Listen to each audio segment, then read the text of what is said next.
Finally, we're at the last Iron Man movie, and now I think I know the rock song that perfectly fits Iron Man. Take him to church. Take me to church, I worship like a dog at the shrine of your life. I'll tell you my sins and you can sharpen your knife. Offer me that deathless death, the good God, let me give you my life. After Iron Man 2, Marvel decided to do some work on the Iron Man franchise before releasing the third installment. This meant dropping Jon Favreau, which I think is unfortunate since Iron Man 2 was really rushed and the script did have some great ideas, just no good executions. To replace Favreau, Shane Black was brought on at the suggestion of Robert Downey Jr. Black not only directed, but co-wrote the movie as well. If you're not sure who Shane Black is, here are some quick reminders. Everything that I've done, baby. The other day I went up to my girlfriend. I said, you know, I'd like a little pussy. She said, me too. Mine's as big as a house. Yeah. See, she wanted a little one because hers was big as a house. Yeah. Fortunately, Favreau isn't completely out of the loop. He continues to play Happy Hogan as he did in the first two films. Favreau said coming to work on Iron Man 3 was like being a proud grandfather who doesn't have to change the diapers, but gets to play with the baby. And while fans were left lukewarm to Iron Man after the second movie, they were pumped for anything that kinda seemed like an Avengers sequel. This propelled the movie to be the most successful movie in the Marvel Cinematic Universe to date, not titled The Avengers. But it wasn't perfect.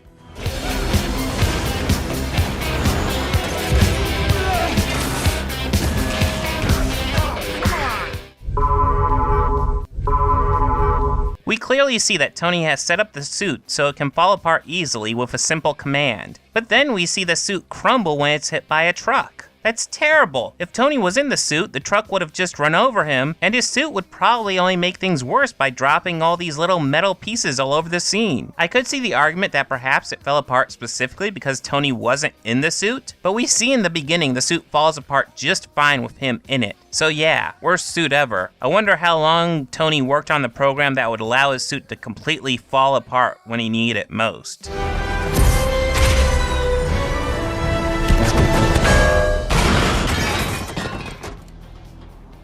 What kind of crappy suit is this?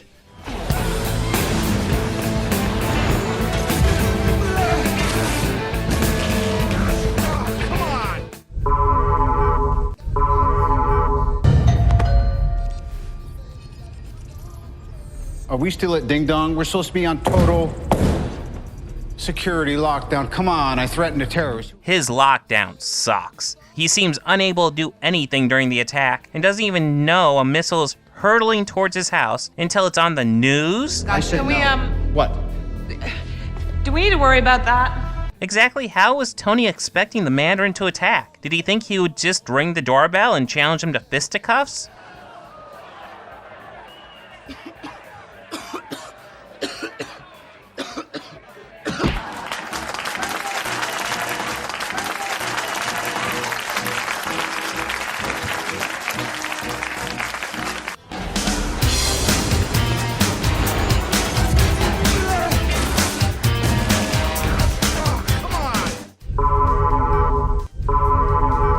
He does this cool thing where he summons all his suits to the fight at the end. Say, Jarvis, is it that time? The house party protocol, sir? Correct.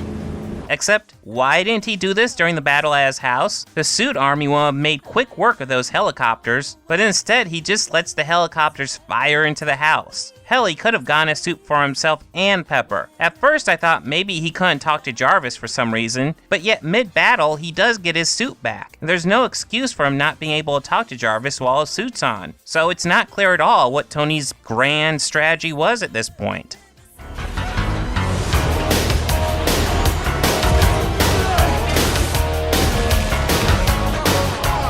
I brought this up in my Superman review, so I'd be remiss to overlook it here because it's just such sloppy writing. Except in Superman, him revealing to Lois his weakness to lead works into the plot. Here, Tony challenging the Mandarin to a fair fight could be cut from the film, and it would still maintain the story. In fact, it would make it stronger. All that needed to happen at this press conference was to see Tony walk out and say, Here's a little holiday greeting I've been wanting to send to the Mandarin. I just didn't know how to phrase it until now. My name is Tony Stark, and I'm not afraid of you. I know you're a coward. So I've decided that you just died, pal. I'm gonna come get the body. There's no politics here, it's just good old-fashioned revenge. There's no Pentagon, it's just you and me. But he just keeps going. And on the off chance you're a man, here's my home address. 10880 Malibu Point, 90265. I'll leave the door unlocked. I know Tony is kind of a moron when it comes to life decisions, but giving out your address and challenging a terrorist to a fair fight? Alarms should have been ringing in his head long before he did that. The sad fact is, if the speech had been cut before he got to that part, I would have been fine. But instead it has this bit tagged onto it, dragging the scene down and the movie with it. You might think, but him giving out his address doesn't matter. He's one of the most public figures in the Marvel Cinematic Universe. Surely his home address won't be hard for the Mandarin to find. You would be correct, but it doesn't mean Tony should make it easy for him. Tony threatens the Mandarin, and surely he would expect some sort of response, but he shouldn't be making it any easier for the Mandarin. This is like challenging someone to steal your car, then throwing them the keys. You've just made their job that much easier. No one would be that stupid. Did it work? Where's the key? It works, sir. We have the combination. Great. What's the combination? 1, 2, 3, 4, 5. 1, 2, 3, 4, 5. Yes. That's amazing. I've got the same combination on my luggage. Come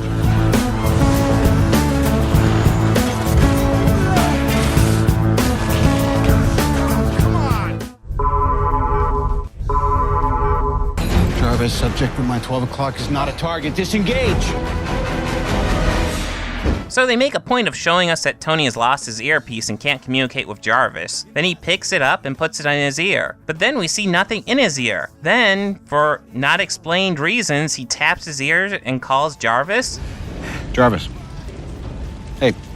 All wrapped up here, sir. How does this work? Are we expected to believe he jammed that whole thing into his ear? That seems uncomfortable to say the least. Finally, she was willing to accept her lover's body in places no one had ever trespassed. Specifically, the ear canal.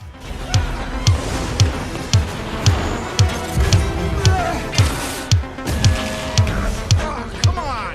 I want to say I really enjoy this movie's villain, but it's not the Mandarin. I wouldn't go in there for 20 minutes.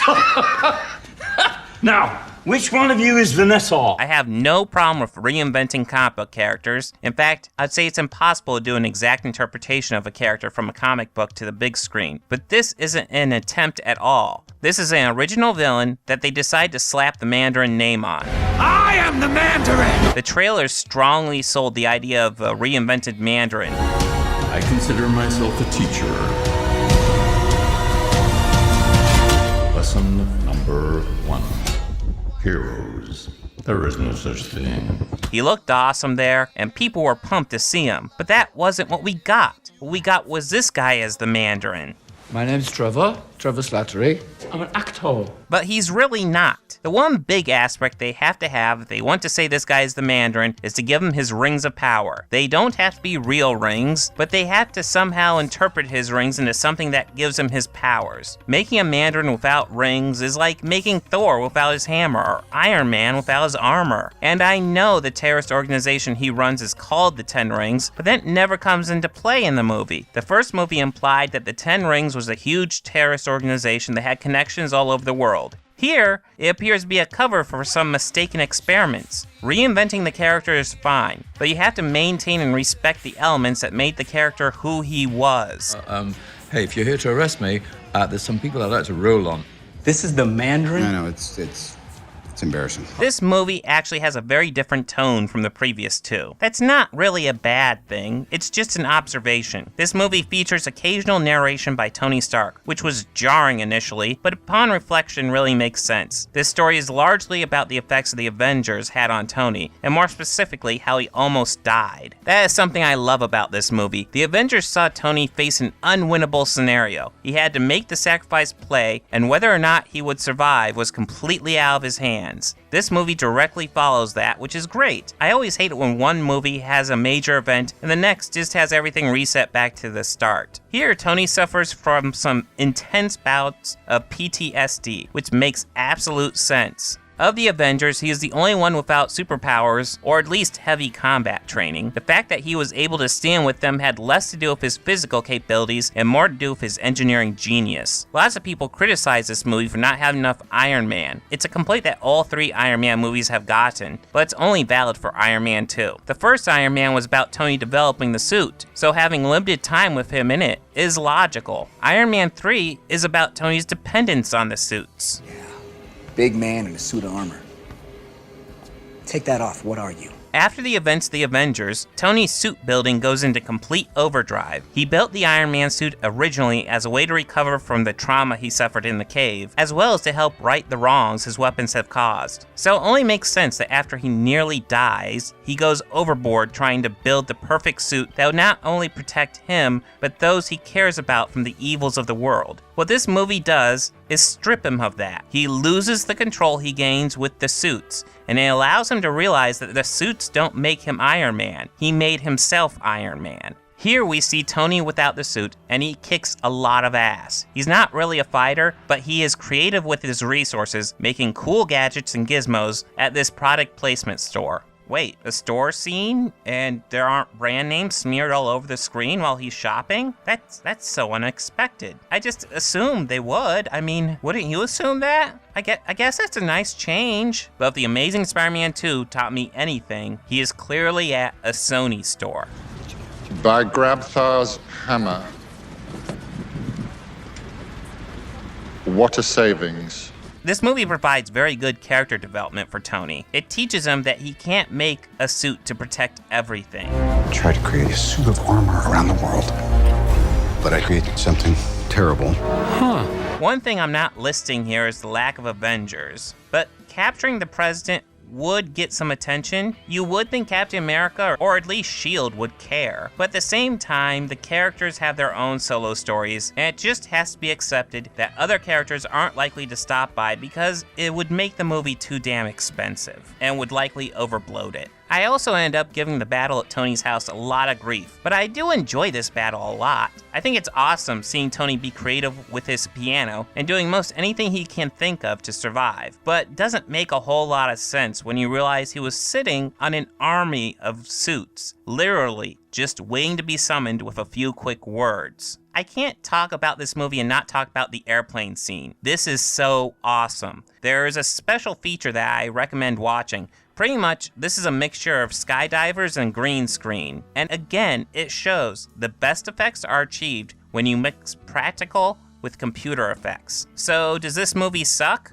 No, not at all. It has its problems for sure, but it's impossible to find a flawless movie, and this movie is far from flawless, especially when compared to the other films in the Marvel Cinematic Universe so far. I give this movie an 8 out of 10, which puts it right between the first and second as far as overall quality. I would rank this as the 6th best in the Marvel Cinematic Universe. This being the first movie franchise Marvel has completed, assuming they don't surprise us with an unannounced Iron Man 4 at some point, it seems only right to give this a more regal send-off.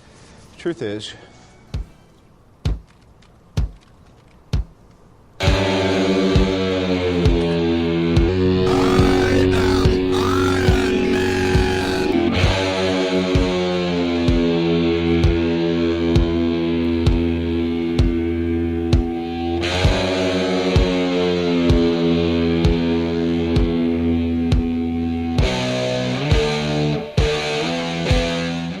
I always wondered why nobody did it before me. I mean, all those comic books, movies, TV shows. You'd think that one eccentric loner would have made himself a costume. I mean, is everyday life really so exciting? Are schools and offices so thrilling that I'm the only one who ever fantasized about this? Come on, be honest with yourself. At some point in our lives, we all wanted to be a superhero.